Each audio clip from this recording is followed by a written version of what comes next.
Episode की कहानी वहीं से शुरू होती है जहाँ पे पिछले एपिसोड ख़त्म होता है। अगर आपने पिछला एपिसोड नहीं देखा तो पहले जाके उसे देख लें।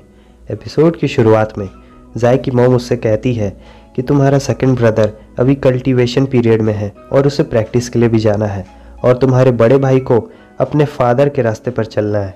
जाय कहता है मगर बड़े भाई और फादर में तो बहस हो रही थी।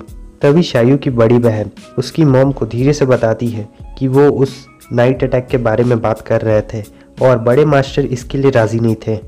तभी उसकी मॉम बात को चेंज करते हुए कहती है, जाय वैंग अगर तुम खेलना चाहते हो तो मॉम तुम्हारे साथ खेलेगी। इस बात को सुनकर वो भी काफ़ी खुश हो जाता है और कहता है क्या सचमुच। लेकिन तभी उसके मॉम के मुंह से ब्लड फेंकने लगता है। शायू की बड़ी बहन कहती है, मैम आप ज़रा संभल के रहिए, आप ज़्यादा जोश में मत आइए क्योंकि ये आपकी बीमारी है। लेकिन उसकी मॉम फिर भी हंस रही होती है और कहती है क्या अजीब सी बीमारी है, ये मुझे जाय वैंग के साथ खेलने भी नहीं दे रही। जाय कहता है मॉम की इलनेस कभी ठीक नहीं होने वाली है और वो सोच रहा होता है भले ही वो हमेशा जोश में रहती है लेकिन वो हमेशा बेड पर ही रहती है। वो वहाँ से जाने लगता है और कहता है मॉम अपना अच्छे से ख्याल रखिए, मैं जा रहा हूँ और खुद से खेल लूँगा, जब आप ठीक हो जाएंगे तब मैं आपके साथ खेल लूँगा। उसकी मॉम स्माइल करते हुए कहती है ठीक है। जाय वहाँ से चला जाता है। उसके बाद उसकी मॉम शायू की बड़ी बहन से कहती है कि मैंने सुना है आज टाउन में एक बहुत बड़ा फेस्टिवल है, तुम प्लीज़ जाय का ध्यान रखना। वो कहती है हाँ ज़रूर, यही तो मेरी ड्यूटी है। सीन चेंज होता है, हमें टाउन को दिखाया जाता है जो कि पूरी तरीके से सज चुका होता है और इधर जाय वैंग टाउन में चारों तरफ घूम रहा होता है। लेकिन वो जब घूमता है तब वो देखता है कि सारे बच्चे अपने पेरेंट्स के साथ होते हैं और बहुत ही खुश होते हैं। जाय एक कोने से गुजर रहा होता है, तभी उसे उस कोने में से आवाज़ सुनाई दे रही होती है कि तुम्हारी हिम्मत कैसे हुई इस सिटी के अंदर आने की। हम देखते हैं कि वहाँ बहुत सारे बच्चे मिलकर एक मासूम से बच्चे को पीट रहे होते हैं। वो सभी कह रहे होते हैं आज इस टाउन में बहुत बड़ा सेलिब्रेशन होने वाला है और तुम्हारी हिम्मत कैसे हुई यहाँ पर आके फ्लावर्स खरीदने की, वो भी अपनी घटिया सी मॉम के लिए। ये जो ब्लैक जैकेट वाला होता है ये इस पीले वाले का कज़न होता है। ये पीला वाला वो कहता है कज़न ये देखो ये है रॉज। रॉज खड़ा हो जाता है और कहता है तुम लोग एक एक करके मेरे साथ क्यों नहीं आते हो, तुम लोग एक साथ क्यों आ रहे हो मुझ पर। वो ब्लैक जैकेट वाला कहता है ठीक है जैसी तुम्हारी इच्छा। पीला वाला कहता है कि इसे अच्छे से सबक सिखाना। रॉज कहता है ठीक है अगर मैं जीत गया तो तुम मुझे मेरे फ्लावर्स वापस दे दोगे। तभी पीछे से जाय वैंग आ जाता है और वो कहता है तुम लोग यहाँ पर क्या कर रहे हो। और वो लोग सभी डर के मारे पीछे घूमकर देखते हैं और कहते हैं ये तो जाय फैमिली का छोटा डेविल है। और यहाँ पर पहली बार हमारा रॉज और जाय वैंग मिलते हैं। जाय एकदम स्टाइल से उन लोगों के बीच में चल के आ रहा होता है और कहता है तुम लोग इतने सारे मिलकर सिर्फ एक बंदे को परेशान कर रहे हो।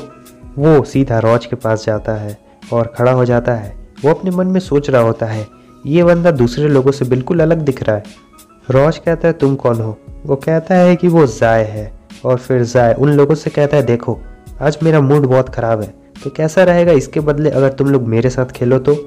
वो ब्लैक जैकेट वाला बंदा कहता है जाय वैंग तुम्हें पता नहीं है कि ये बंदा कौन है। जाय उससे कहता है मुझे इससे फ़र्क नहीं पड़ता कि आखिर ये कौन है, तुम सीधा आओ और मुझे चैलेंज करो।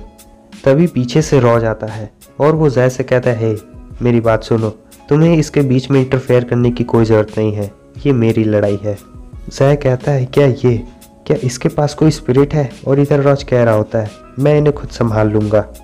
जाय सोच रहा होता है इसमें कोई हैरानी की बात नहीं है कि ये दूसरों से अलग क्यों लग रहा था क्योंकि ये उसका इस्तेमाल कर सकता है। रॉज कहता है चलो आ जाओ मुझसे लड़ो, अगर मैं जीता तो तुम मुझे मेरे फ्लावर्स वापस दोगे। वो जैकेट वाला काफ़ी गुस्से में होता है और कहता है ठीक है अगर तुम ऐसा ही चाहते हो तो यही सही। और सोच रहा होता है मैं तुम्हारा इतना बुरा हाल करूँगा कि तुम्हारी मदर भी तुम्हें पहचान नहीं पाएगी। अब उन दोनों की लड़ाई शुरू हो चुकी होती है। दोनों एक दूसरे की तरफ काफ़ी तेज़ी से आगे बढ़ते हैं। वो ब्लैक जैकेट वाला रॉज के ऊपर पंच मारता है लेकिन रॉज आराम से उस पंच से बच जाता है। उसके बाद हम देखते हैं कि रॉज उसे एक ज़ोरदार किक मारता है मगर उस बंदे को कुछ भी नहीं होता है। वो बंदा कहता है क्या तुम्हें जाय वैंग ने बताया नहीं कि मैं स्पिरिचुअल एनर्जी का इस्तेमाल कर सकता हूँ। वो रॉज का पैर पकड़ लेता है और कहता है तुम्हारे ये हमले मेरे लिए कुछ भी नहीं है, ये सब फालतू है। इधर जाय सोच रहा होता है वो अपनी स्पिरिचुअल एनर्जी का इस्तेमाल कर रहा है, ये बंदा बहुत बुरी तरीके से पिटने वाला है। और इधर दूसरी तरफ हम देखते हैं कि वो रॉज को एकदम ज़ोरदार पंच मारता है जिससे रॉज का बहुत सारा ब्लड भी गिर जाता है। और रॉज इधर गिरते गिरते सोच रहा होता है अगर इसके पास स्पिरिचुअल एनर्जी है तो इससे लड़ना थोड़ा सा मुश्किल होगा। इधर उसके पीछे जो चेला चपाटी होते हैं वो सभी लोग कह रहे होते हैं बहुत बढ़िया, उसे इतना मारो कि बेचारा बचे ही ना। इस तरफ ज़ाइवैंग सोच रहा होता है अगर वो उसे हरा नहीं पाया तो इस बंदे को पता नहीं कि ये कितना बड़ा गधा है। तभी ज़ाइवैंग उस बंदे के बीच में आ जाता है। वो बंदा उसे देख के डर जाता है और कहता है तुम क्या कर रहे हो। ज़ाय कहता है वो भाग गया, अब मैं तुम्हारे साथ खेलूंगा। लेकिन तभी उसके पीछे से रोज बहुत तेजी के साथ आगे बढ़ता है। रोज जाता है और उसे एक जोरदार पंच मारता है। वो बंदा अपने मन में सोच रहा होता है धक तेरी की ज़ाइवैंग, मैं तुम्हारे वजह से डिस्ट्रैक्ट हो गया। और इधर रोज कहता है मैंने तुमसे कहा ना, मुझे किसी भी तरह की मदद की कोई ज़रूरत नहीं है। ये बड़ा सा बंदा, ये मुझे हरा नहीं सकता है। ज़ाय सोच रहा होता है एक ऐसा बंदा जिसके पास ज़रा से भी स्पिरिचुअल पावर नहीं है, वो एक ऐसे बंदे से लड़ रहा है जिसके पास स्पिरिचुअल पावर है। आखिर कैसे ये जीत सकता है, इसके अंदर तो दिमाग ही नहीं है। रोज कहता है इस पंच को काउंट नहीं किया जाएगा क्योंकि उसने हमारे फाइट के बीच में इंटरफेयर कर दिया था। हम देखते हैं कि वो जैकेट वाला बंदा अपनी स्पिरिचुअल पावर को पहले से बढ़ा लेता है और कहता है ठीक है, अब तुम इसका दोष मुझे मत देना, मैं अपने सबसे ताकतवर टेक्निक को तुम पर इस्तेमाल करने जा रहा हूँ। मैंने अभी तक ये किसी और के ऊपर इस्तेमाल नहीं किया है। वो रोज की तरफ काफ़ी तेज़ी से आगे बढ़ रहा होता है और वो उसके सर पर एक ज़ोरदार पंच मारता है। वो जैकेट वाला बंदा कहता है देखो, अब लगता है तुम नहीं बचने वाले हो, तो अपना सर का इस्तेमाल करते हुए कोई फ़ायदा नहीं है। तभी रोज कहता है ये काफ़ी दर्द कर रहा है और हम देखते हैं कि वो बिल्कुल ठीक होता है, उसे कुछ भी नहीं हुआ होता है। ज़ाय भी इस चीज़ को देखकर हैरान होता है कि आखिर ये क्या चीज़ है। रोज उसका कंधा पकड़ लेता है और काफ़ी तेज़ी के साथ अपने सर को पीछे ले जाता है और कहता है क्या यही है तुम्हारी स्पिरिचुअल पावर। वो जैकेट वाला बंदा कहता है क्या तुम अभी भी डाउन नहीं हुए। वैसे ही रोज पूरी ताकत के साथ अपने सर को ऊपर उठाता है और उसे एक ज़ोरदार हेड मारता है। रोज कहता है मैं तुमसे भी ज़्यादा ताकतवर अपोनेंट से लड़ चुका हूँ, लेकिन उसे कुछ उतना फ़र्क नहीं पड़ता है। वो कहता है गधे कहीं के, मेरे पास स्पिरिचुअल पावर है जो मुझे इस तरह के नॉर्मल हमलों से प्रोटेक्ट करती है, सिर्फ तुम्हें इस हमलों से चोट लगने वाली है।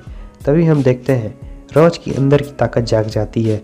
इस पावर को कोई देख तो नहीं पाता है, लेकिन वो बंदा उसे सेंस ज़रूर कर लेता है और कहता है क्या खतरनाक सी पावर है। उसके पैर नहीं हिल रहे होते हैं। तभी रोज उसके सर पर फिर से ज़ोर से मारता है और कहता है ठीक है, हम देखते हैं तुम और कितनी देर तक ऐसे रह सकते हो। वो काफ़ी ज़ोर से उसे सर पर मार रहा होता है और लास्ट में वो उसे इतनी ज़ोर से मारता है कि वो दूर जाके गिर जाता है। रोज कहता है मैंने तुमसे कहा था ना, तुम मुझे ऐसे नहीं हरा सकते हो। और इधर ज़ाय सोच रहा होता है ये छुटकू उतना कमज़ोर नहीं है जितना मैंने सोचा था, लेकिन ये कुछ ज़्यादा ही ताकतवर निकला।